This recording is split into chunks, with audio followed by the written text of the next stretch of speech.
habíamos dicho que las protecciones del cuadro, en las protecciones de un cuadro, según el reglamento de baja tensión, teníamos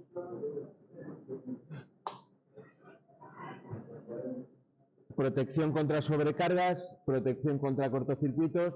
Ya hemos visto los fusibles y los magnetotérmicos, que son los que tienen esa función. Fusible para cortocircuitos, magnetotérmico para sobrecarga y cortocircuito.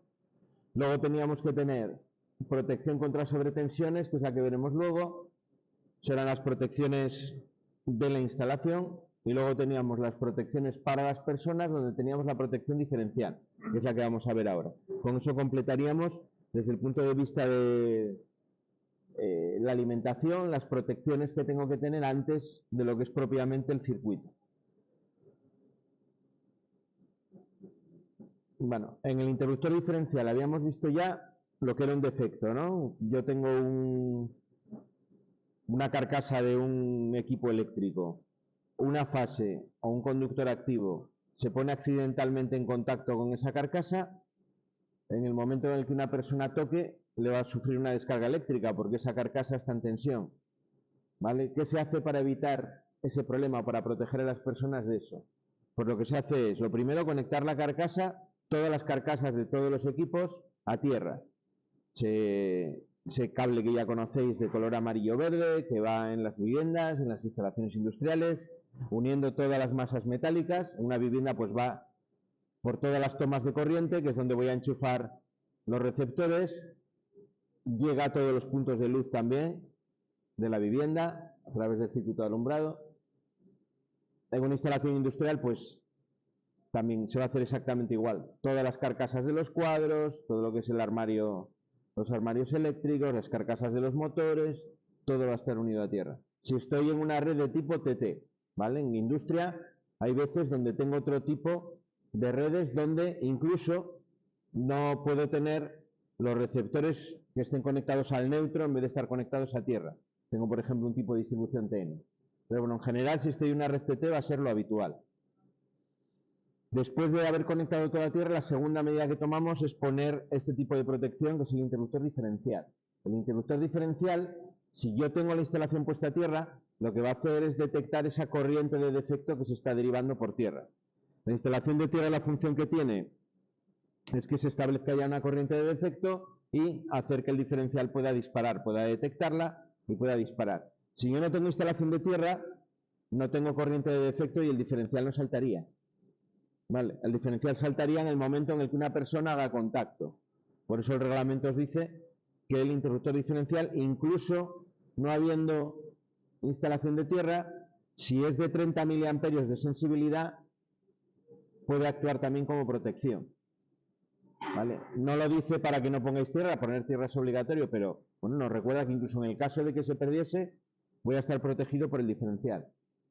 La diferencia es que la protección se va a producir en el momento que la persona hace el contacto, mientras que si tengo diferencial, la protección está de manera permanente en la instalación. No hace falta que nadie toque, en cuanto hay una derivación, el diferencial salta. Como es un dispositivo de seguridad para las personas, es importante no puentearlos. Cuando un diferencial salta, lo que hay que hacer es investigar las causas, localizar el defecto y solucionarlo. ¿Vale? No, bueno, es muy típico lo de puentear un diferencial porque salta de manera continua y entonces para seguir produciendo, para seguir funcionando, lo puenteamos. Bueno, si puenteamos el diferencial nos hemos cargado la protección. Estamos en riesgo de que ocurra un grave problema con las personas en esa instalación. Entonces, siempre que salta el diferencial, pues hay que ver por qué salta, detectar el defecto. El principio de funcionamiento que nos quedamos a media el otro día. Bueno, tenéis dos esquemas, uno el que trae el libro y otro que os he hecho yo aquí. Vale.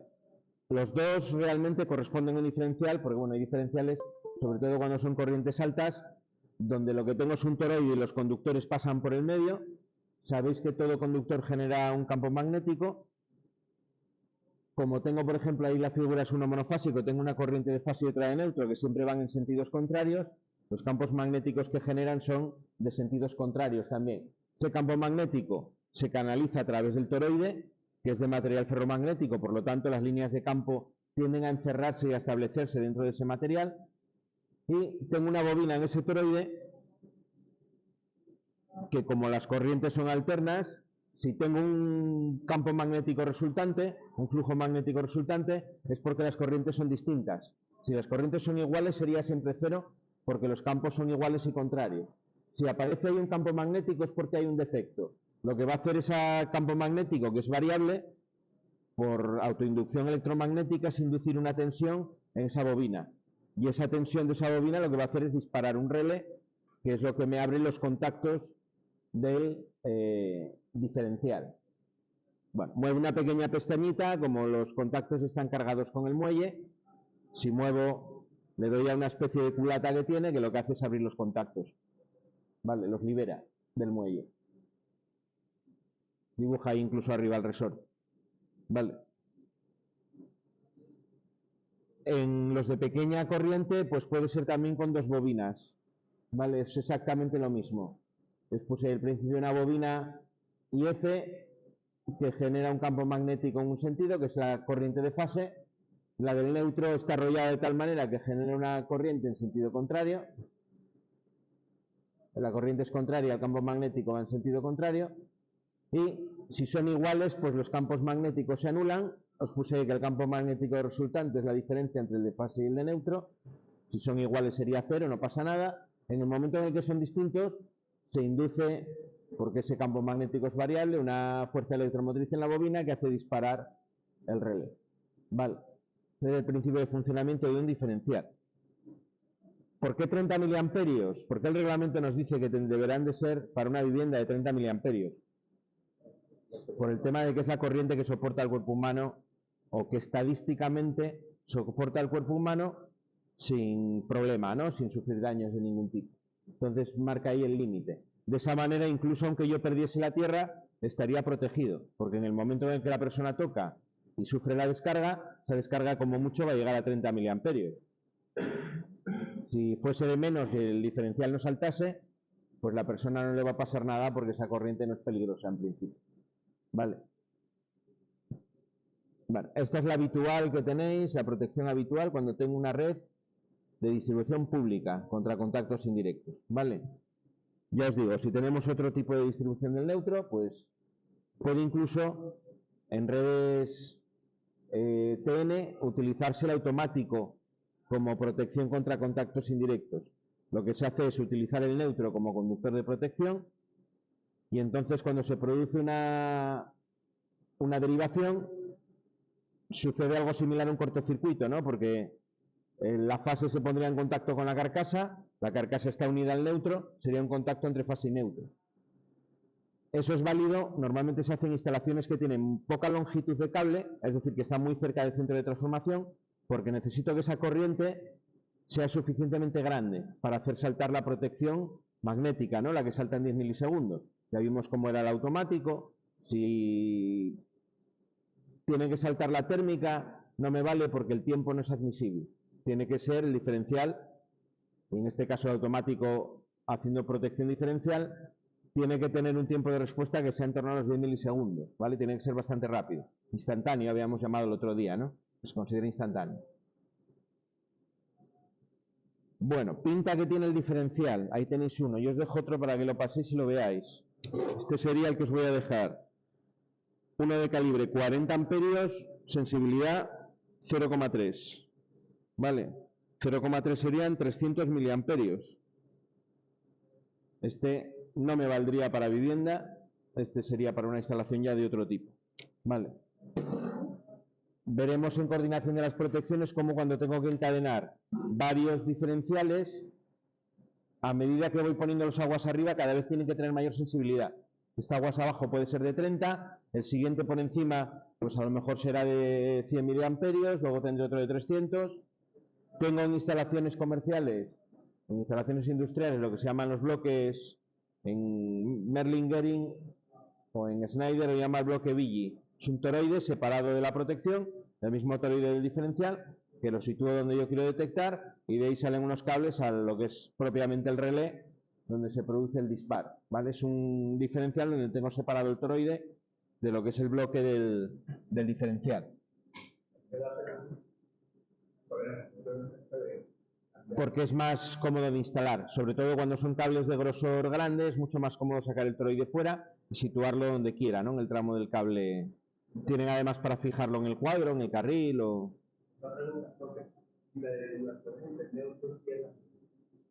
Entre el neutro, en principio no va a tener tensión, con lo cual si es el neutro el que se pone en contacto con tierra, no hay mayor problema.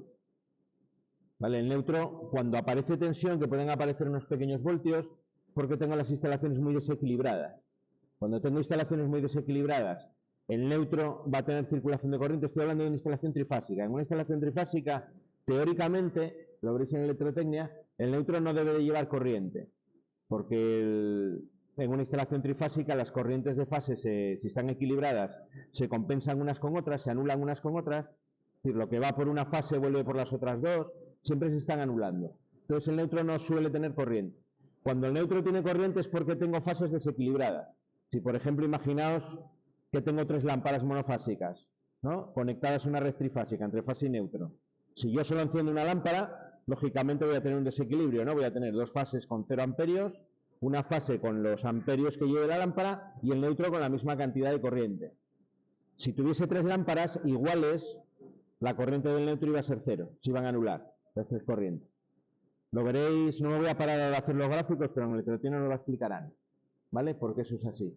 Cuando yo tengo, bueno, en la realidad al final siempre tengo algo de corriente por el neutro, porque no puedo tener instalaciones completamente equilibradas.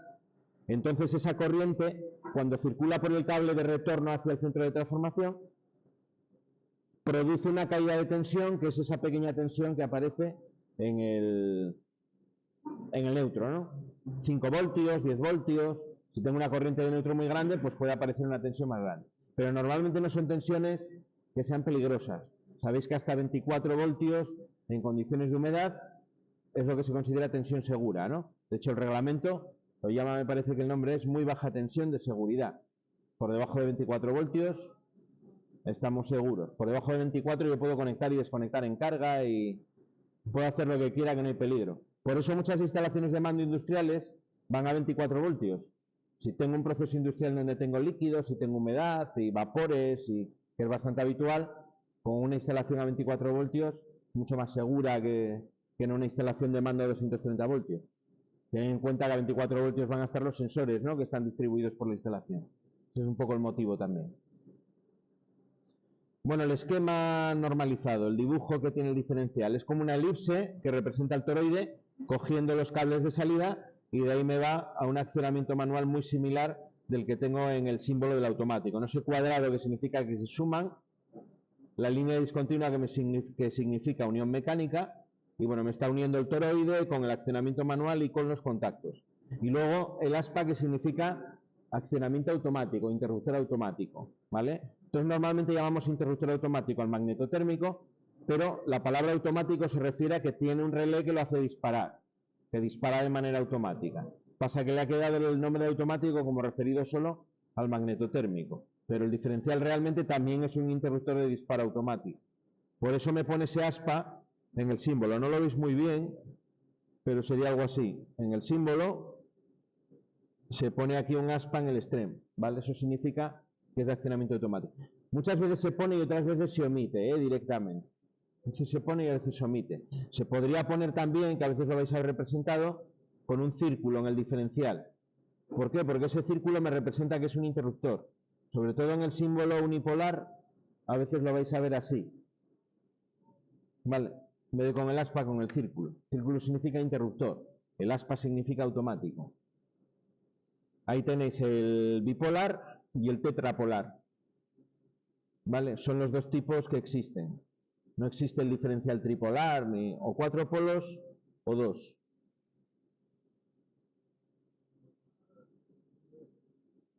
Todos disponen, os dice ahí, de una palanca de accionamiento para abrir y cerrar el circuito, en el que os he dejado de tipo rotativo, en los que vais a ver en vuestra vídeo, normalmente es una tecla similar a la que tenemos en un automático, más estrechita, ocupa solo un polo, pero similar.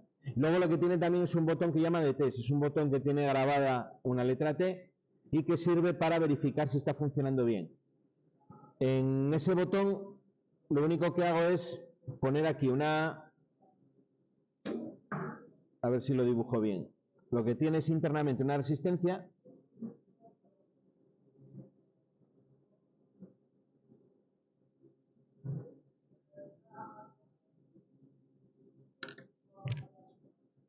que hace algo así, ¿vale? A través de una, bueno, me faltó dibujar la resistencia, lo más importante. Al pulsar provoca internamente una pequeña derivación, una intensidad que no va a pasar por la bobina de fase, pero que sí pasa por la bobina de neutro. Al generar esa pequeña derivación, lo que hace es verificar si él está detectando bien, ¿no? Claro, es que esta corriente que va por aquí, cuando yo pulse, no va a pasar por la fase, pero sí que va a pasar por la bobina de neutro. Por lo tanto, detectaría una derivación. Y se pone una resistencia, pues adecuada para tener aproximadamente los 30 miliamperios, ¿no? Tampoco necesito más para verificar si salta. Una corriente ligeramente mayor a los 30 miliamperios y así compruebo si salta. Se recomienda que esa verificación se haga mensualmente en las viviendas, por ejemplo, para verificar que funciona. Una vez al mes le pego al botón de test, dispara, bueno, lo vuelvo a subir. Es un rollo porque luego todos los relojes que tengas en la cocina, en el microondas, y tienes que ponerlos todos en hora. Pero bueno, es lo que recomiendan, ¿no? Verificarlo frecuentemente para ver que el diferencial está funcionando.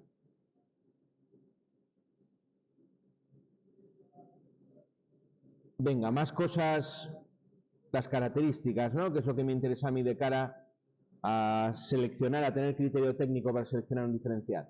La característica típica del diferencial es la sensibilidad. Valor de corriente de defecto que es capaz de detectar. En viviendas ya hemos dicho que el reglamento dice que tienen que ser de 30 miliamperios. En la práctica son de menos, son de 20, a partir de 10 incluso algunos ya disparan. Se puede verificar con el comprobador de instalaciones el umbral de disparo de los diferenciales para ver si está bien. El fabricante lo que pasa es que, bueno, cumpliendo con la norma, pues te garantiza que a los 30 miliamperios seguro que ha saltado. Luego los tengo de más. Los hay de 300 miliamperios, los hay que son regulables. Cuando tengo un bloque BIGI normalmente se puede regular. Los bloques BIGI, los regulables y los de mayor sensibilidad es cuando voy poniendo, decíamos, aguas arriba otras protecciones diferenciales para que sean selectivas, para que salte siempre la más próxima al defecto. Siempre la que está aguas abajo es la más sensible y la que está aguas arriba la más insensible. Luego, como en todo material eléctrico, pues tendremos, bueno, aquí el libro no lo especifica, pero tendremos el calibre, que es muy importante. Además, en el que os he dejado por ahí lo tenéis en grande, ¿no? Aparece 40 amperios. El calibre es la corriente térmica que puede conducir en condiciones normales, ¿vale? Si tengo un diferencial de 40 amperios, yo no puedo hacer circular por él 50 amperios por sus contactos, porque se va a sobrecalentar. El diferencial siempre tiene que estar protegido por la protección magnetotérmica que tiene aguas arriba. Me explico.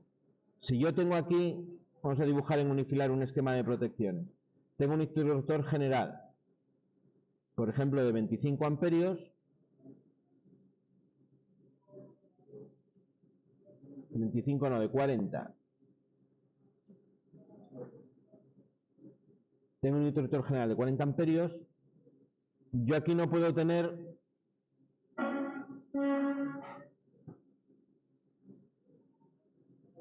un interruptor diferencial de 25, por ejemplo.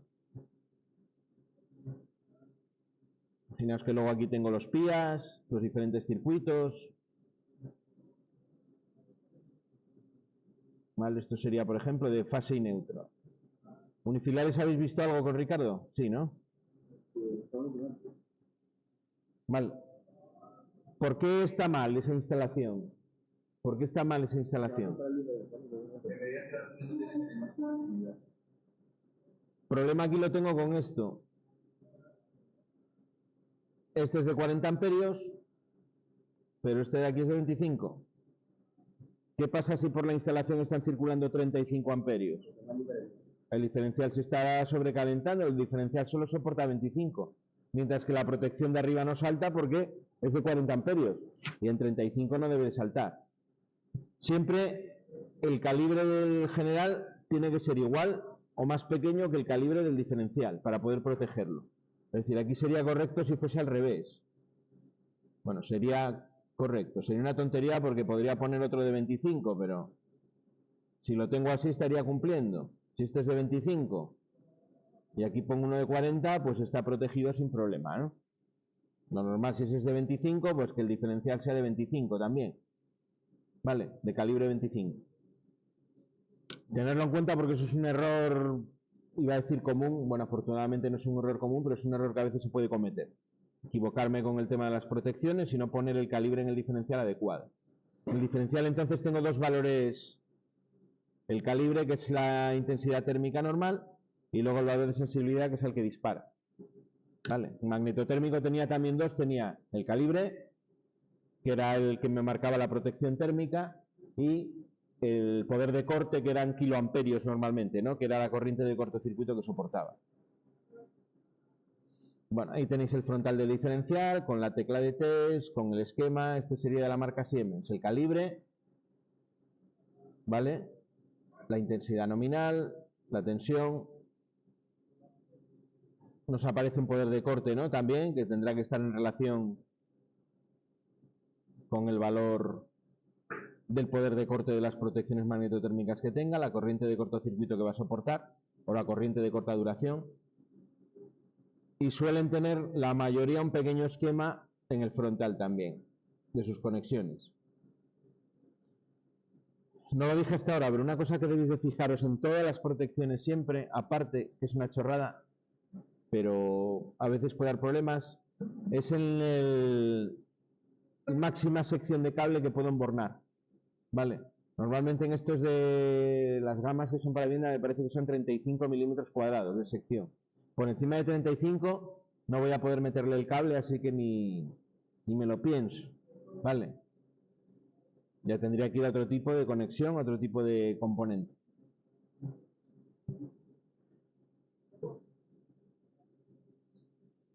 Bueno, ¿alguna duda sobre el diferencial? ¿Alguna cosa? Bueno, el esquema típico no lo dije, pero sería algo como ese que tenéis ahí, ¿no? Protección general, protección diferencial y luego ya las protecciones de cada circuito. En instalaciones industriales, si tengo varias máquinas, cada una es normal que tenga su diferencial. Suele ser lo habitual. Podría agruparlas, pero a veces en algunas delegaciones de industria te exigen que protejas cada máquina individualmente con un interruptor diferencial. Pues nada, si lo manda a industria hay que hacerlo. Vale, no hay más. Si cada máquina lo protejo con uno, pues tendría en cada salida, ¿no?, del cuadro, pues tendría el PIA con su protección diferencial aguas abajo. Bueno, esto en vivienda no lo vais a ver. Bueno, pues pasaríamos a la protección contra sobretensiones, la que nos queda. Esta ya no es obligatoria en todos los casos, sí es muy recomendable en muchos de ellos. En la instrucción 23 nos pone en el libro, dice, establece la obligatoriedad de instalar dispositivos de protección contra sobretensiones en numerosos tipos de instalaciones industriales y del sector terciario, como pueden ser hospitales, centros de emergencias, explotaciones ganaderas, sistemas de telecomunicación colectiva, locales de pública concurrencia, etc. Hay unos casos en los que el reglamento sí que nos dice que tenemos que poner protección contra sobretensiones. Sin embargo, no es obligatorio su uso en instalaciones en viviendas, pero sí recomendable en algunos casos. ¿En qué casos es recomendable?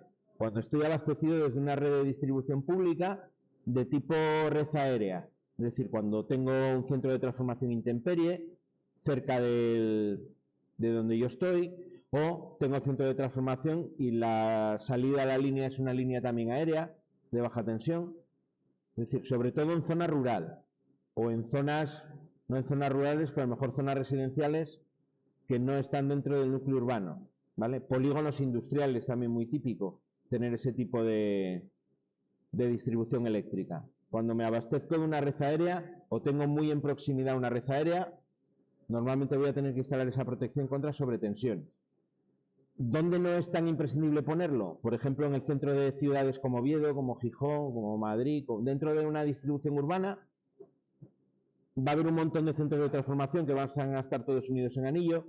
Todos esos centros van a tener protección contra sobretensiones, van a tener lo que se llaman pararrayos autoválvula, que si cae un rayo en la parte exterior, normalmente el rayo cae en red aérea, no cae en una red subterránea que está soterrada y no puede caer el rayo en ella.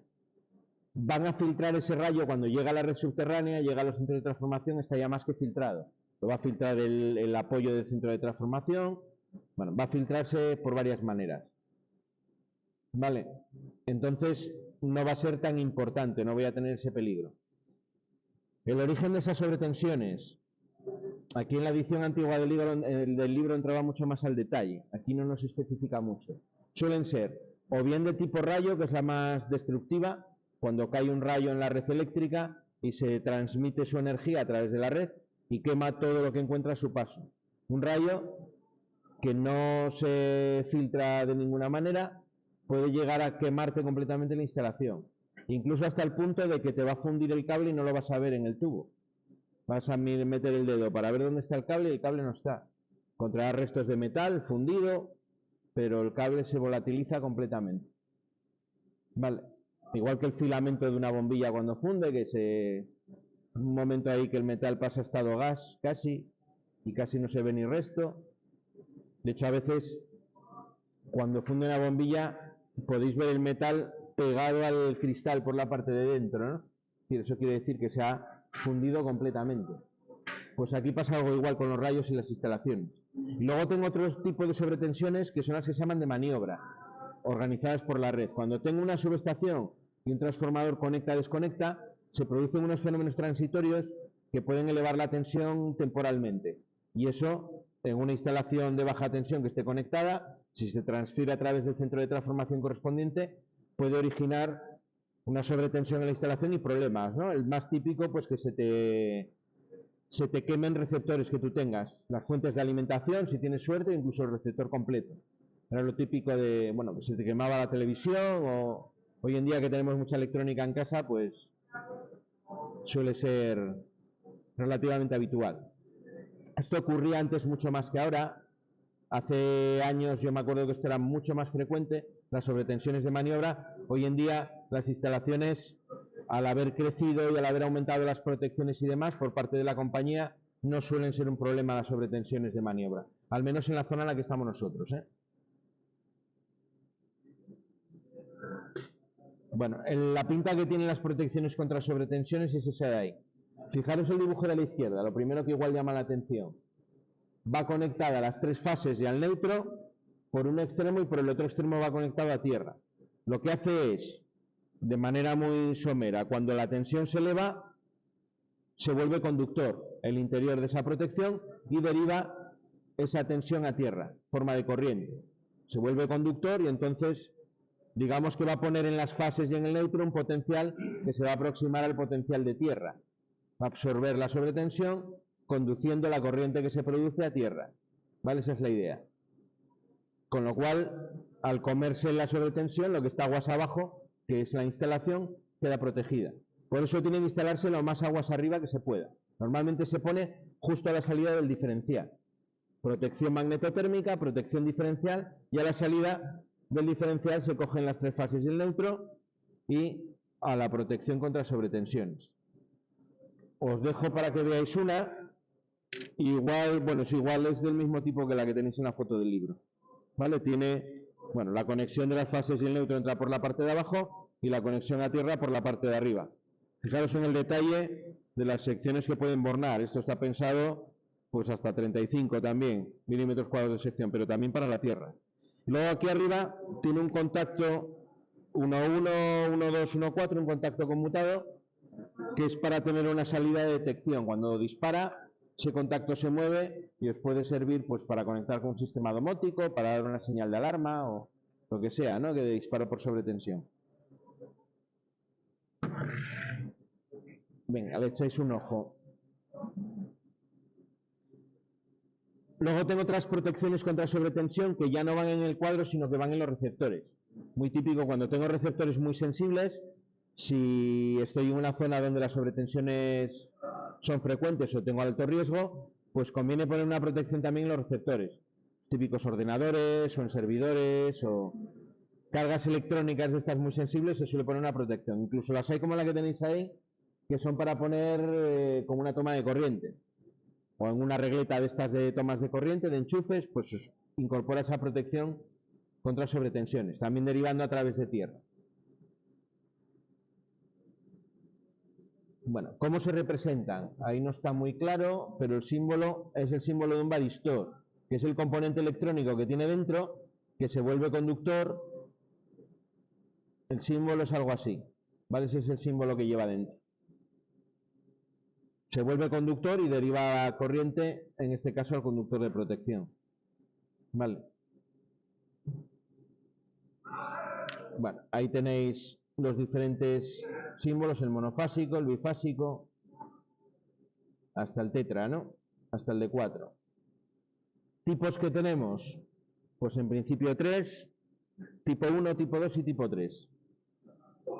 Esto cuando que tenéis que poner uno, conviene consultar para cada fabricante el catálogo que os va a decir toda su gama, de qué tipo son y en qué punto de la instalación los debería de poner.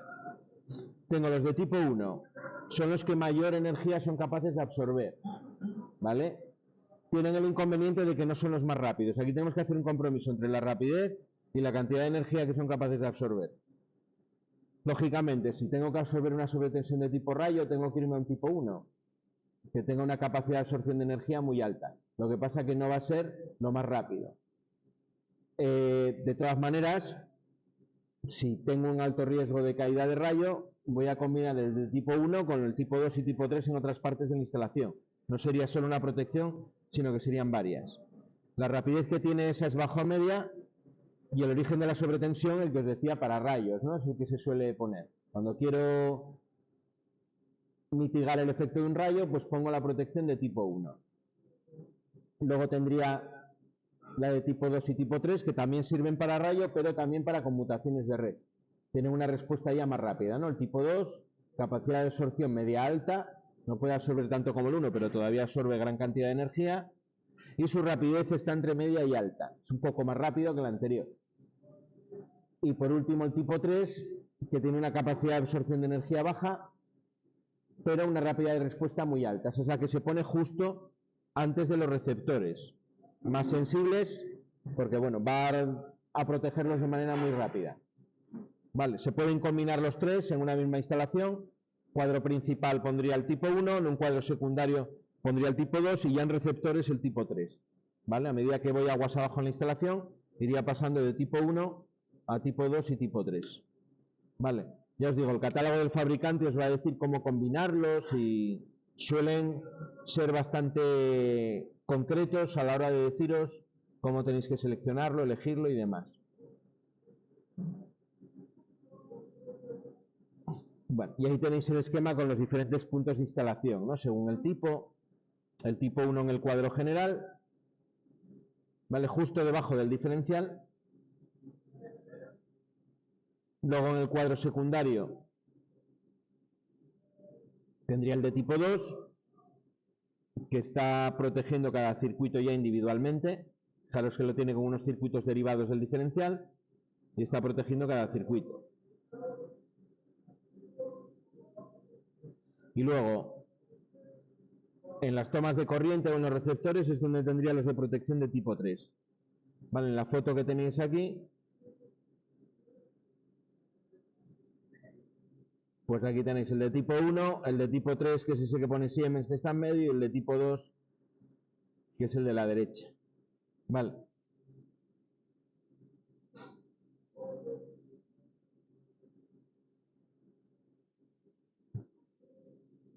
Bueno, representación de esquemas de dispositivos de protección. Tengo dos tipos de esquemas, multifilares y unifilares. Los que más se utilizan en esquemas de protecciones, si voy a representar solo protecciones, son los de tipo unifilar, donde represento cada grupo de conductores, cada línea por un único trazo en el dibujo. Sería este esquema que tenéis aquí. Ese sería el unifilar, ¿vale? Este sería, bueno, y este también es unifilar. Los dos son unifilares. Vale. La diferencia es que en uno, para indicar que tiene 4 conductores, dibujo 4 líneas cruzando el cable, y en la representación de la derecha lo que pongo es la línea y pongo un 4, ¿no? Ahí ya se entiende que tengo 3 fases y un neutro. En el caso de monofásica pondría un 2. Y luego los multifilares, que son los que vamos a hacer nosotros, por ejemplo, en el caso de un cuadro, donde tengo un motor, le voy a representar, aparte de las protecciones, el circuito de fuerza, pues solemos ir a representación multifilar. Sobre todo si encima en el mismo esquema tengo el mando, ¿no? Incluido. Los que vamos a hacer a partir de ahora en el CADESIMO van a tener las protecciones generales. ¿vale? Aunque no las montemos aquí en el tablero, pero las vamos a dibujar en el esquema. Ahí tenéis los dos ejemplos de representación. A la izquierda el multifilar, a la derecha el unifilar. Fijaros que representa exactamente el mismo esquema de protecciones. Una protección general, un diferencial justo aguas abajo y luego ya la derivación de las diferentes protecciones. ¿Vale? En este caso tengo 3 circuitos monofásicos. Fijaros en un detalle. El primer PIA, digamos, el primer circuito, el Q3, está conectado a la fase línea 1. El segundo está conectado a la fase línea 2. El tercero está conectado a la fase línea 3. Siempre que un trifásico derivo circuitos monofásicos, tengo que intentar equilibrar. ¿Vale? Y dentro de cada diferencial intentaré también equilibrar los circuitos, que lleven más o menos la misma cantidad de cada fase. ¿Vale? La misma cantidad de corriente. Esa está en la línea o en la idea de tener las instalaciones equilibradas para que la corriente del neutro pues, sea lo más próxima a cero posible, etcétera, etcétera. Vale. Fijaros que en el esquema unifilar lo único que yo no puedo apreciar es precisamente esa conexión. En el esquema unifilar yo no sé si estoy conectando a la fase línea 1, a la 2 o a la 3. Quitando ese detalle me representa exactamente lo mismo, de la misma manera. Vale. Si yo soy un instalador y estoy instalando, por ejemplo, un local comercial y tengo solo el esquema unifilar, el buen hacer como profesional que debería de tener es lo que me vaya a mí a hacer saber que tengo que intentar conectarlos o repartirlos entre las 3 líneas, ¿no? Las protecciones que yo tengo, aunque el esquema no me lo ponga. Por eso los esquemas unifilares son los que se utilizan y en ese contexto tener un esquema multifilar no suele ser habitual. Si vais a montar simplemente un cuadro de protecciones, el punto de partida que os dan es el unifilar, por la general. ¿Vale? Lo demás ya lo sabéis vosotros y lo hacéis vosotros.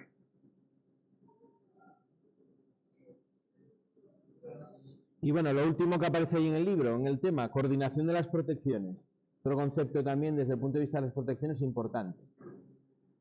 Esto en los catálogos de lo nuestro, de la parte industrial, van a tener siempre un apartado en lo que son las protecciones de los motores y demás, de coordinación de las protecciones. Básicamente lo que os va a decir el fabricante en ese apartado es que en función del contactor que vais a escoger, que es lo primero que escogemos, el dispositivo de conmutación del motor, qué automático o qué fusibles, qué protección térmica, qué protección diferencial tengo que coger. Y me va a decir qué protecciones tengo que escoger para que funcionen de manera coordinada. ¿Y qué es que funcionen de manera coordinada? Que siempre salte la protección que tiene que saltar en cada momento. Si se produce una sobrecarga, que salte el térmico. Si se produce un cortocircuito, que disparen los fusibles. ¿Vale? Si se produce una protección contra... Si se produce una derivación, por ejemplo, que salte el diferencial. Y además que lo hagan sin destruirse. O en las condiciones que el ensayo de la norma me marca, pudiendo rearmar al menos una vez. ¿Vale? Tengo coordinaciones de diferentes tipos a nivel industrial, según el daño que van a sufrir las protecciones después del defecto. Pero en todo caso, siempre se va a poder rearmar al menos una vez y que no se produzca proyección de material fundido en el exterior de la carcasa, ¿no? Del componente de protección. Eso es lo que es la coordinación de las protecciones. La selectividad hace referencia, ya más concretamente, a que dispare solo la protección que tengo más cercana al defecto que se produce. Si tengo el circuito C11 y se produce un cortocircuito, que me salte solo la protección magnetotérmica del circuito C11, que no salte ni el general ni ninguna otra protección, que esté en otro cuadro aguas arriba. Vale, esa es la idea de la selectividad. Os decía el otro día que no siempre se puede conseguir. ¿Por qué no se puede siempre conseguir? Pues porque a veces cuando los calibres de las protecciones son muy cercanos, es imposible que la primera sea capaz de discriminar la que está más cercana el defecto. Hay veces pues que disparan los dos o dispara el que está aguas arriba.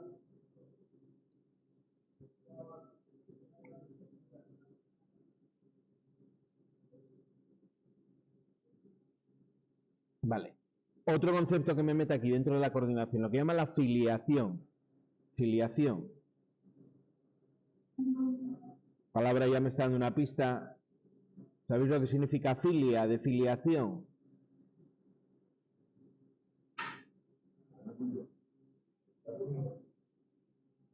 Sí, amistad, ¿no? Unión, amistad.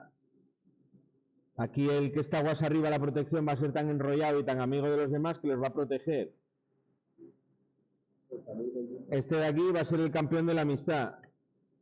Este va a tener un poder de corte de, por ejemplo, 10 kiloamperios, y cuando se produce un cortocircuito, él va a ayudar a mitigar ese cortocircuito, va a hacer que a lo mejor los 10 kiloamperios que están soportando, a su salida no lleguen ni a 6. Lo reduce una corriente de cortocircuito mucho más pequeña. Eso es lo que hace la filiación, eso es lo que significa la filiación. Es capaz de proteger a las protecciones que a su vez tiene aguas abajo. Vale. La corriente de cortocircuito solo se puede reducir de dos maneras. La primera, metiendo cable por el medio. A medida que yo voy metiendo metros y metros de cable, como el cable tiene resistencia, estoy limitando la corriente de cortocircuito. En ese circuito estoy metiendo más resistencia. Vale, al meter resistencia, si aplicamos la ley de Ohm, para la misma tensión, meto más resistencia abajo, el cociente de esas dos cantidades me da una corriente más pequeña. El problema que tengo en un cortocircuito precisamente es que la resistencia es muy pequeña y el resultado, el cociente de tensión entre resistencia, me da un valor muy alto, ¿no? Bueno, si yo meto cable en un circuito, tengo muchos metros de cable, la intensidad de cortocircuito se va reduciendo. ¿Hasta cuánto se reduce? Porque tengáis una idea. La corriente de cortocircuito en este taller, que está al final de la instalación eléctrica del colegio, tiene una intensidad de cortocircuito que probablemente no llegue a los 300 amperios. Hace unos años se midió cuando se reformó la instalación y me parece que estaba por 200 y pico amperios. ¿Vale? Suficiente para hacer disparar las protecciones contra cortocircuitos, pero pequeña. Por eso cuando aquí hacemos un cortocircuito os digo yo siempre, bueno, aquí no es muy peligroso, pero esto en un cuadro industrial cerca del centro de transformación puede ser un gran problema, hacer un chispazo de esos que hacéis aquí. ¿Vale? El cable que yo tengo aguas arriba de toda esta clase, en toda la instalación, me está protegiendo. Y además tengo la segunda cosa, que es lo que estamos viendo aquí, que es la filiación. Al tener un montón de protecciones magnetotérmicas, unas debajo de otras, cada una está protegiendo, está reduciendo la intensidad a la que tiene aguas abajo. Por eso cuando se produce un cortocircuito, ese cortocircuito va a pasar por todas las protecciones desde el centro de transformación y se va a ir limitando cada vez más, se va reduciendo. Vale, eso es algo que, pues para las instalaciones eléctricas, por una vez, pues nos viene bien, ¿no? El instalar muchas cosas. Lo que nos da problema, por ejemplo, para caídas de tensión, que es tener gran longitud de cable, pues para el cortocircuito es una maravilla, porque me reduce los efectos del cortocircuito, me reduce su intensidad. Bueno, los catálogos normalmente os van a indicar también el tema de la afiliación, cómo va para sus protecciones. El fabricante es el que las tiene más ensayadas y bien os da dos cosas. O bien directamente os dice a cuánto bajáis el poder de corte por el hecho de poner esa protección para los que están aguas abajo directamente, o os pone una gráfica donde entráis con la corriente de cortocircuito por la horizontal y en la vertical os da la corriente de cortocircuito de salida. Vale, os dibuja, voy a haceroslo aquí.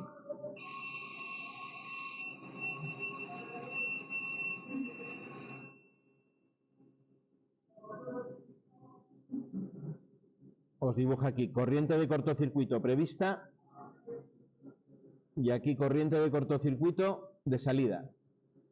Os dibuja una línea recta indicando si no hay filiación, que es la misma, ¿no? Si entro, por ejemplo, por aquí por 3 y me voy a la recta, es una diagonal, ahí tendría 3, ¿no? Os dibuja la recta y entonces os dibuja ya la gráfica efectiva por debajo. Os pone una gráfica que sería algo así. De tal manera que si aquí tengo 3 y voy a la gráfica, pues aquí a lo mejor me salen 2,2, ¿vale? Kiloamperios.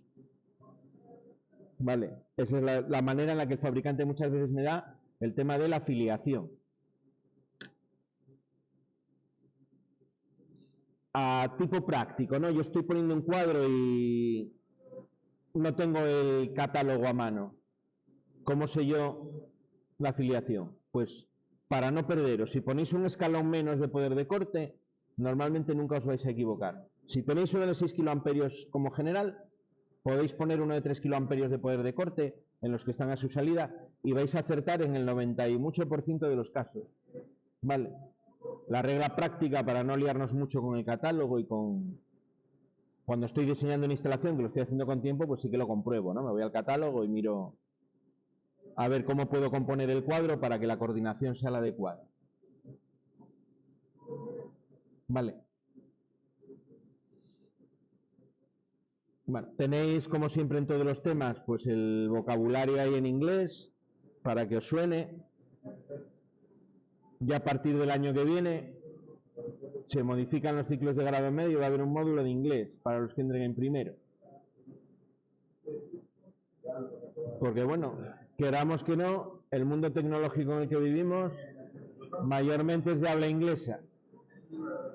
Entonces, como es de habla inglesa, tenemos que adaptarnos lo mejor posible. Ya os dije, no sé si fue a vosotros un día, que hace muchos años, tanto como 100 años, en España al menos, el mundo de la técnica era de habla inglesa y alemana. Venía mucha tecnología de Alemania. Luego, por razones históricas, en el periodo de los años 30, hubo mucho contacto con Alemania por razones políticas y demás. Y de hecho las normas, ya os había comentado, las normas UNE son prácticamente calco de las normas alemanas. Aparte que Alemania tecnológicamente siempre ha sido una potencia en Europa de primera línea. Las 3 potencias europeas históricamente industriales más potentes son Alemania, el Reino Unido, Francia y, si queréis poner en cuarto lugar, antes estaba mucho más cercano, ahora igual menos, Italia. Italia siempre ha tenido también una industria muy potente. Entonces aquí en España, como no hemos estado en esa vanguardia de la tecnología, pues desgraciadamente nos hemos tenido que comer el vocabulario de los que sí lo estaban. De hecho, muchas de las palabras que manejamos en español como términos técnicos son a veces directamente la palabra en inglés pronunciada al estilo español, o a veces pues pequeñas transformaciones de esa palabra. Por ejemplo, cuando decimos rotor, la palabra rotor del motor es una palabra inglesa. Cuando decimos stator, es una españolización de la palabra stator, ¿no? Que en inglés es sin la E inicial. Entonces esa S, como en español nos resulta muy difícil, pues tenemos que meterle una vocal delante para poder decirla. Bueno, ahí tenéis el vocabulario. Vale, veis que es muy parecido, ¿no? Ómetro, pues se parece mucho, voltímetro, batímetro. Esto está en inglés americano. Los ingleses, si no recuerdo mal, la última sílaba, por ejemplo, meter, le cambian de orden la E y la R. Estas son cuestiones ya de los dialectos que tiene el inglés. Pero bueno, lo vais a ver así en la mayor parte de sitios, ¿vale?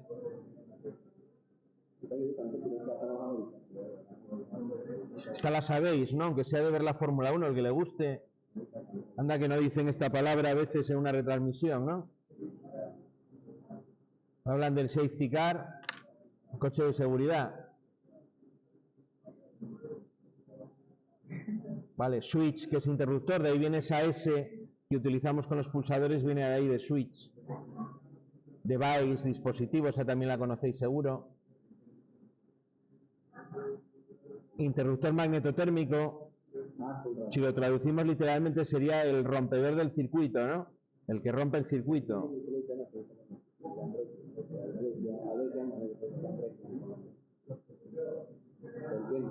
En Hispanoamérica todavía más, a veces se utiliza el término en inglés directamente mucho más, por proximidad supongo a Estados Unidos, que en América pues es la gran potencia industrial, ¿no? ¿Cómo le llamáis al breaker? Bueno, pues directamente.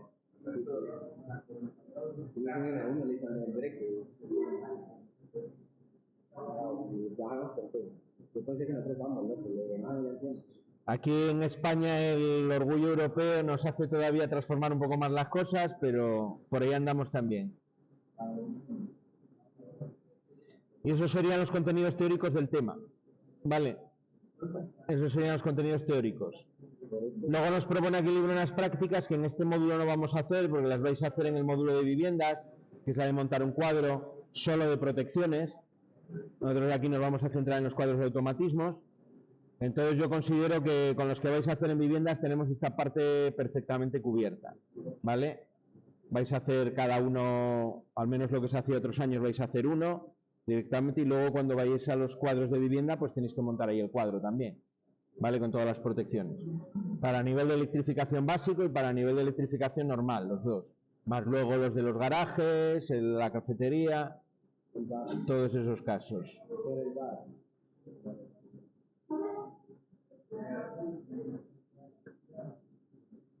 Bueno, vamos a ver si hay alguna preguntina aquí, las intentamos resolver. Vamos con el test de evaluación. Vamos a ver si respondemos estas preguntas.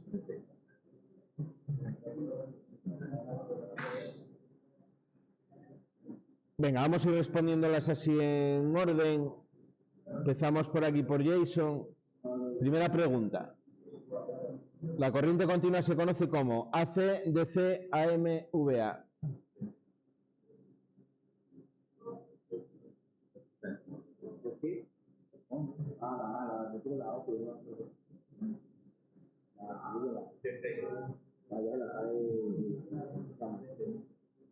Sería la segunda, ¿no? DC. Exactamente. Traducido literalmente en inglés sería corriente directa, ¿no? Como le llaman, direct current. La segunda, Samir, la resistencia eléctrica será en voltios, amperios, ohmios, hercios, ohmios. Muy fácil también esta, ¿no? Una sobrecarga se produce debido a helio, un exceso de tensión, una falta de tensión, la superación de la frecuencia nominal, un exceso de corriente.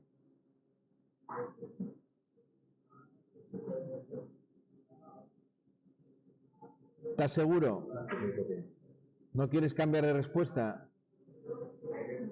Un exceso de corriente es. Una sobrecarga se puede producir porque o bien el receptor en el caso del motor por ir a la parte industrial. Si un motor se traba el eje o el eje va algo trabado, el motor la reacción que tiene es absorber más corriente para intentar mover el rotor del motor y eso produce una circulación de corriente por los cables que alimentan el motor más alta. Se calienta. En una instalación de otro tipo, a lo mejor si tengo una toma de corriente empiezo a poner un montón de enchufes, se produce una sobrecarga porque por esos cables voy a tener que llevar más corriente de la corriente para la cual está pensada. Eso sería una sobrecarga. Por ejemplo, en las viviendas, las que todavía tenemos el ICP, el interruptor de control de potencia que te pone la compañía, que no deja de ser un magnetotérmico también, con otra curva pero un magnetotérmico. Si os pasáis de la potencia contratada, que es la potencia máxima que tiene esa protección, va a disparar la parte térmica normalmente. A mí en casa me pasa cuando pongo varias cosas y tengo el horno y pongo pues una freidora de aire que tengo, lavavajillas, normalmente salta, dispara. No lo hace de manera inmediata, mejor tarda unos segundos porque actúa la protección térmica, ¿no? Sería una sobrecarga. Es un exceso de corriente en cualquier caso. La tensión se mide con el, Pablo, voltímetro, ¿no? Recordar que los aparatos de medida eléctricos siempre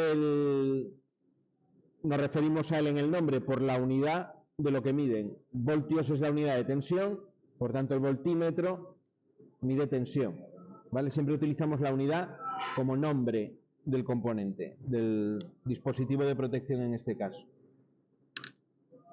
Un cortocircuito produce un pico de tensión, un aumento excesivo de la potencia, un aumento excesivo de la corriente, un problema de aislamiento.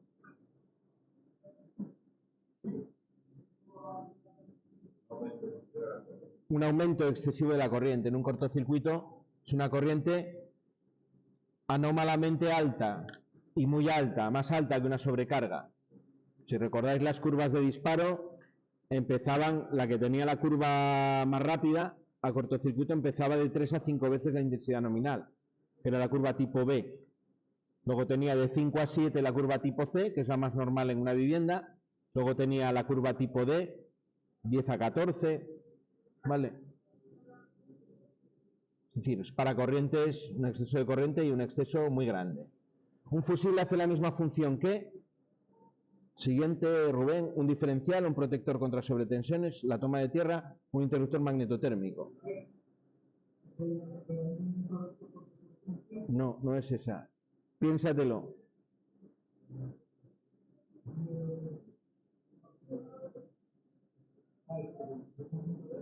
Que un magnetotérmico protege contra sobrecargas y protege contra cortocircuitos. Aunque hemos dicho que habitualmente contra sobrecargas no es tan buena como la protección que hace el magnetotérmico. Contra fusibles sí que son igual de buenas y de rápidas, pero sí viene más o menos a ser la misma protección. En instalaciones de tipo industrial utilizamos mucho los fusibles, habíamos dicho, por el tema de que son más económicos. Y como un cortocircuito nunca lo voy a tener, tengo además pues no hay problema, ¿no? No voy a tener que cambiarlos, más que después de, bueno, cuando toque por mantenimiento.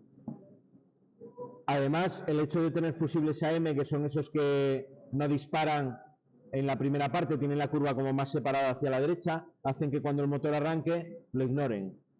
Si yo pongo una protección magnetotérmica, tendría que irme a una curva tipo D o una curva tipo MA, y ya el precio sube en la protección.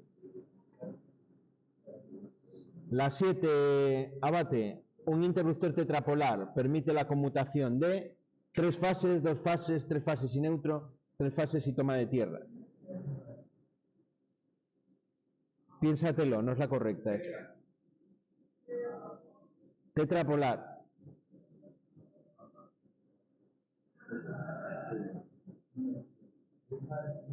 Tengo 4 polos. Tetra significa 4. Viene, si no recuerdo mal, del griego. ¿Vale? Significa 4. La Tierra es un conductor que nunca lo voy a interrumpir de ninguna manera. La Tierra tiene que estar en contacto, no pasa por ningún contacto de ningún tipo. Lo único que tiene la instalación son uniones que tienen que estar bien hechas y sólidas y demás para que no se suelten. Si tengo 4 polos, necesito 4 cosas para meter ahí, 4 cables, ¿no? ¿Cuáles serán? 3 fases y neutro, esa es la correcta, sí señor. 3 fases y neutro. Siempre que tenga el tetrapolar, 3 fases y el neutro. No se os ocurra pasar la Tierra por ninguna protección. Vale. Y el neutro, recordar que cuando lo hago pasar por uno de tipo tetrapolar, estoy haciendo lo que el reglamento llama un corte omnipolar simultáneo. Las fases abren y cierran a la vez que el neutro, por eso lo puedo interrumpir. Ese neutro que nunca puede ser interrumpido, una de las 2 excepciones que hace el reglamento es corte unipolar simultáneo, que es lo que hago siempre con una protección de tipo tetrapolar. La 8, Salah.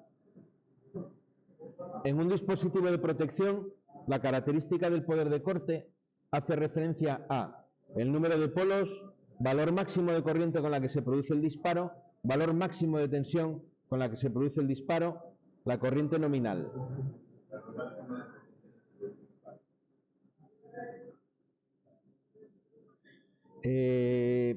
Me temo que no es ninguna de las 4 que pone ahí, que no están bien esas respuestas. Me temo. No me gusta corregir a la gente que hace libros, que se los mira muy bien, pero...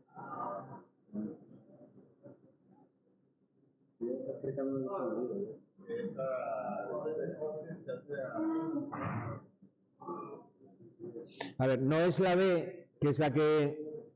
La A no es porque no es el número de polos, está claro. Porque si me pones 6.000 amperios en el frontal, no va a tener 6.000 polos.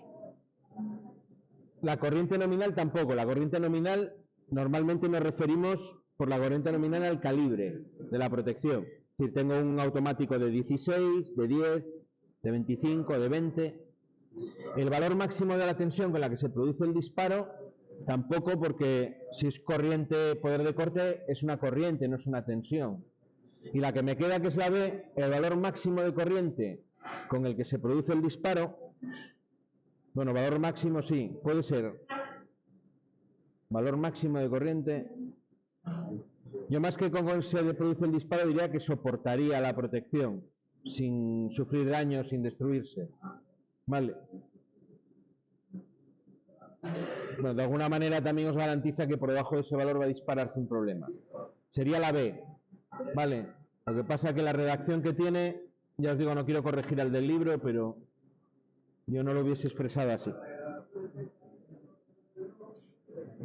Lo que hago con la práctica, con el poder de corte, es que si yo preveo que tengo, por ejemplo, 4.000 amperios de intensidad de cortocircuito, pues tengo que escoger un automático con un poder de corte inmediatamente superior. Cogería el de 6.000.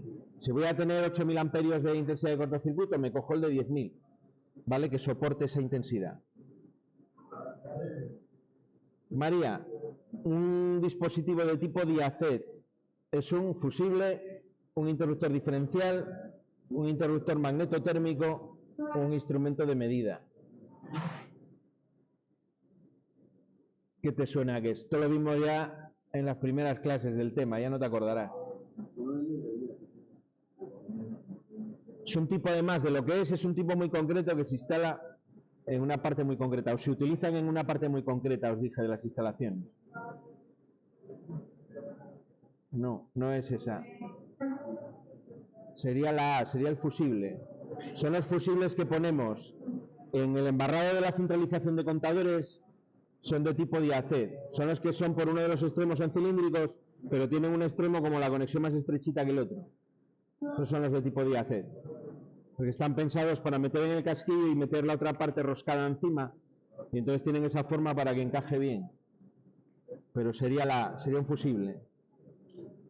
Su fusible desde el punto de vista constructivo de la forma habíamos visto el cilíndrico, que son los que utilizamos normalmente en instalaciones industriales dentro de las bases de fusibles, el de tipo NH, que es el que tenemos en la caja general de protección, que es uno que tiene forma como rectangular y sección cuadrada, que tiene las cuchillas saliendo hacia afuera y se ponen y se quitan con la maneta. Y luego tenía los de tipo Diacet, que eran cilíndricos, pero tenían uno de los extremos como un rebaje, eran como más estrechitos, que son los que se montan en el embarrado de la centralización de contadores. Entonces, en este caso sería un fusible. Y la décima, Alfonso, en corriente alterna, la potencia se mide en, yo diría, y en corriente continua también.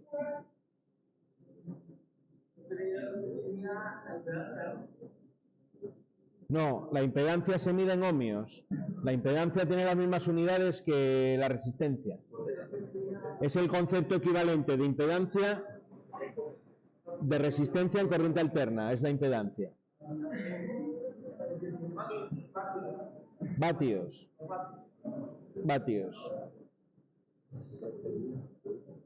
Vatios porque el nombre del paisanín que le dio nombre a esto me parece que llevaba W, ¿no? Es Bat, pero con W.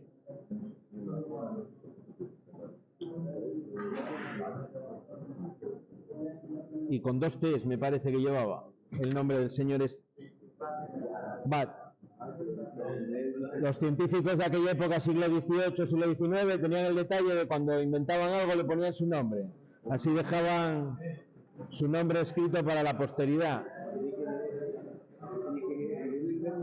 Como tiene que ser, claro que sí.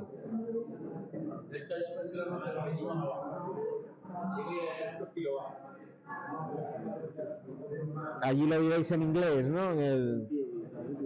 Aquí lo tenemos también españolizado y son vatios. Porque aquí yo creo que la gente vio que decía algo así, no que ya le da traducción a eso. Todo lo que llega en inglés puede hacer lo llamo.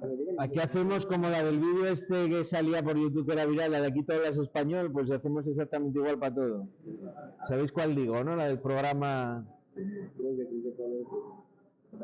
Mira, aquí tenemos el fusible Diacet, es este del medio, el que tiene el rebaje en un extremo que metemos en el casquillo. El que está a su derecha es del tipo NH y el que está a su izquierda es el cilíndrico.